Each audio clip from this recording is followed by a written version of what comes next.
This is a how-to video on disassembling a Glock slide without any tools. The first thing you're going to want to do is take out your recoil spring, followed with the barrel. And at this point, somebody will tell you you need a tool to do this, but in all reality, Glock's barrel will work just fine. There's a small plastic cup that's attached to the striker. You can take your barrel and push the striker forward and then allow the spring on the striker to push back against that plastic cup. Once you slide it down completely, you can use your thumb to slide off the back piece. Take out your striker.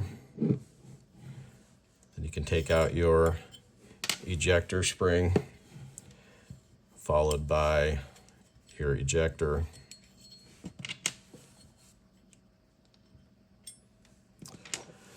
Now for reassembly, everything in reverse, but you'll still need another piece of the Glock to reassemble.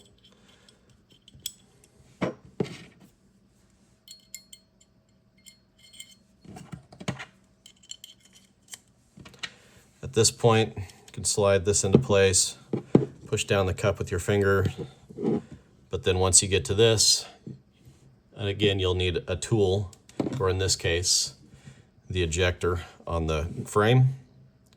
Push that into place, and now we can go ahead and reassemble.